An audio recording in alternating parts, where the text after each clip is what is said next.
Ever find yourself reaching for, like, a soothing lavender oil when that tension headache hits? Or maybe you're all about that chamomile tea ritual to unwind before bed. We're diving deep into the world of natural remedies today. The stuff that often gets this halo effect just because it comes from nature. Oh, totally. That natural equals good equation. Yeah, it's everywhere, isn't it?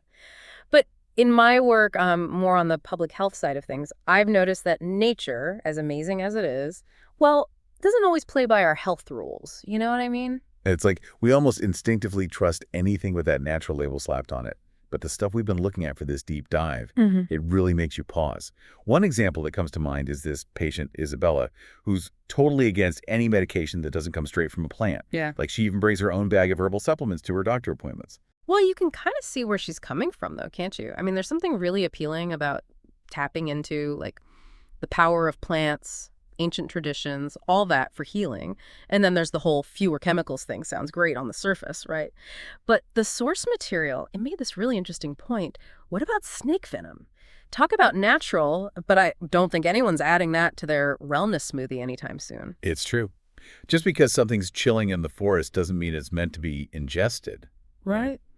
So for those of us who are into natural remedies, how do we get better at figuring out what's what? One of the biggest things to think about is how much, or really how little, scientific research is behind a remedy. And this was a major point in what we read. A lot of natural remedies haven't gone through the same kind of testing as the medicines you'd get with a prescription. We're talking large clinical trials, comparing results against a control group, the whole 9 yards. So it's kind of like, I don't know, looking at a car and being like, yep, looks safe to me, versus like actually doing a crash test. Exactly. Without that rigorous testing, it's impossible to say for sure, like, does it actually work? How does it stack up against other treatments? Any nasty side effects we should know about? And don't forget, even if it's from a plant, it can still pack a punch in your body. We're talking potential interactions with other meds, unexpected issues, especially for someone who already has health conditions going on. It's funny, right? We'd never question a car needing to pass safety tests, but something we're putting in our bodies. Sometimes we skip that whole step. Yeah, and that, my friend, is how you end up in a sticky situation. Understanding the science, it's not negotiable. Totally. So we've established that natural isn't always the same as safe or effective. Mhm. But our sources, they got into this really interesting gray area too. Where does natural end and artificial begin?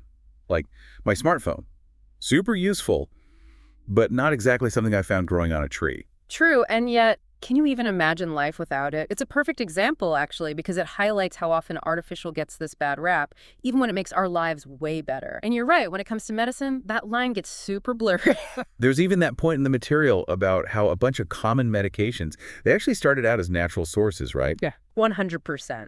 Aspirin is a classic example derived from willow bark. People have used willow bark to deal with pain for ages, and eventually, bam, aspirin as we know it was born.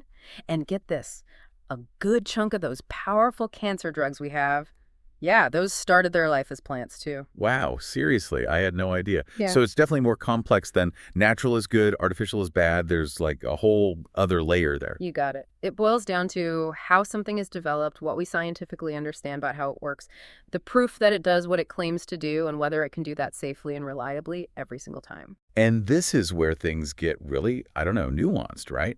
Because then our sources brought up the whole business angle of alternative medicine, like going back to Isabella, the patient we mentioned. She's super suspicious of big pharma and their profits, which, okay, fair, but isn't alternative medicine a business too? That is the million-dollar question. There is this idea floating around that natural remedies are somehow above all that, existing in this pure, profitless bubble. But let's be real, profits are a thing in every industry, and healthcare is no exception. And that's where, it gets kind of complicated for us regular folks, right? Because when you think about it, the lack of strict rules and regulations for some alternative medicine stuff, it can actually open the door for more scams and misleading claims. It's kind of wild when you think about it that way. It's like the opposite of what you'd expect, right? You'd think, oh, natural must be more trustworthy. But what we read suggests that's not always how it shakes out. Unfortunately, you're right. And that's why being a smart cookie when it comes to this stuff is so important. Just because a product screens natural on the label doesn't automatically mean it was made ethically, sustainably, or even that it's going to be easy on the wallet. All important things to consider, right? Totally. So How can we be smarter about this, especially with alternative medicine? What are some red flags? Oh, that's a good question.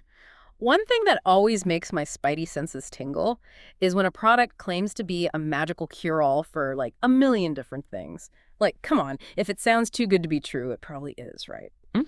Another one is relying solely on those glowing testimonials and reviews.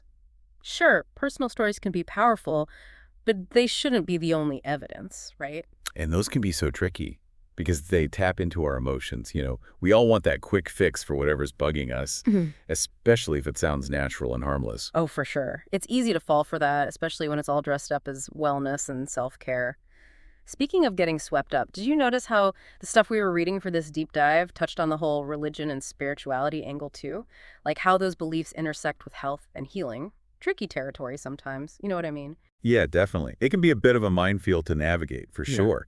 Like, wasn't there that part about Isabella, the patient we talked about, who really believes in the power of prayer over medicine? Right. And what's so interesting is how the source material pointed out that faith and spirituality, they can be incredibly powerful sources of comfort and support, and no one's denying that. For sure.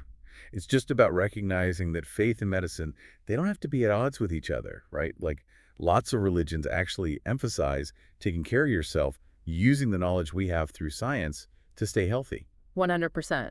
Which brings us back to that idea of balance.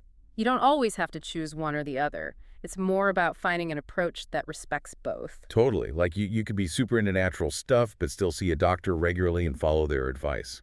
Exactly. And that often means being open with your healthcare providers, even about your spiritual beliefs. They can be really helpful in navigating those tricky decisions and making sure you're not putting yourself at risk. So it's all about informed decision-making, right? Whether we're into natural remedies, conventional medicine, or like a bit of both, we got to make those choices with as much knowledge and awareness as possible. Absolutely. And that means not being shy about asking questions, actually looking things up from trustworthy sources and really using our critical thinking skills, especially when something seems a little too good to be true. It's like, don't check your brain at the door just because something says natural or fits with your existing beliefs. You said it. And this is especially crucial when we remember that natural remedies, well, they're not always a replacement for conventional medicine. Like there was that really powerful point in the material about, someone with a serious health issue, like kidney failure, thinking they can cure themselves solely with herbs and diet. Yeah, that's where things can get really risky. And I think it's important to say that while natural remedies can be amazing for overall health and well-being, there are times when conventional medicine is just the most effective option, maybe even life-saving. Right. And recognizing those situations is key. So yeah, it's about understanding the limits, like we wouldn't expect a Band-Aid to fix a broken leg. Exactly. And it's not about saying all natural remedies are bad or anything. It's about having a balanced view, right?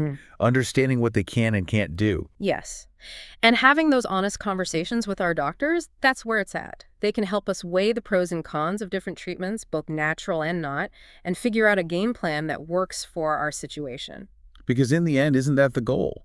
To find what actually works to improve our health, whether it's from a plant or a pill. Exactly. It's about finding the right tools for the job and being open to the fact that sometimes the best approach is like a mix of different things. And speaking of mixing things up, I thought it was interesting how our source material talked about integrative medicine, how more and more people are into practitioners who blend the best of both worlds, natural and conventional. And it makes sense, right? Our bodies are pretty complex, and sometimes we need a multi-pronged approach, you know what I mean? Totally. Like, we're not just chasing symptoms, but trying to figure out what's going on at a deeper level. Right, like getting to the root of what's causing the problem.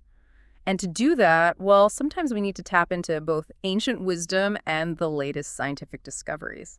And that kind of approach, it feels like it needs everyone to shift their thinking a bit, both patients and healthcare providers. 100%. It's about moving away from that whole us versus them thing and being more collaborative, more open to different ways of thinking about healthcare. Which brings us right back to informed decision-making. We got to be our own advocates, do our research, and be open to exploring all the options. You got it. Taking ownership of our health journeys and making choices that feel right for us, that's what matters. And sometimes those choices might surprise us. Maybe we start out curious about some herb we've never heard of, and it opens up this whole new way of thinking about our well-being. Exactly. And that's what makes this whole journey so amazing. There's always something new to learn, a new perspective to consider, and a deeper understanding of this incredible, complex thing we call health. And that's really what this whole deep dive boils down to, right? Yeah. Not about ditching natural remedies entirely or believing every single claim out there, but more like approaching this whole thing with, your eyes wide open. I like that, eyes wide open, because there's a lot to appreciate about the natural world and how it can help us heal, but we got to balance that with some healthy skepticism, right? Be a savvy consumer of information, especially these days when everyone's got an essential oil for everything. Tell me about it. So, yeah, don't be afraid to ask questions. Really dig into what these products are claiming to do. See if they've got any real research to back it up. And this one's crucial. Talk to your doctor. Always good advice. Because ultimately, you're the one in charge of your own health and making informed decisions. That's super empowering. Couldn't have said it better myself. And hopefully, this deep dive has given you some new tools to do just that. We really covered a lot, didn't we? That whole allure of natural, but also how it can be deceiving, the importance of science, the whole natural versus artificial thing, the business side of alternative medicine. It's a lot. It is, and it was really cool how our sources use those real-life examples, like with Isabella, to help us connect these ideas to, everyday life. Totally. So as you keep exploring natural remedies, remember, stay curious, but don't check your brain at the door. Well said. Ask questions, look for solid evidence, and remember, your doctor is a great resource, someone who can help you navigate this whole world and figure out what works for you. Exactly. Well, on that note, we'll let you get back to it. Thanks for joining us for this deep dive into the world of natural remedies. We'll catch you next time.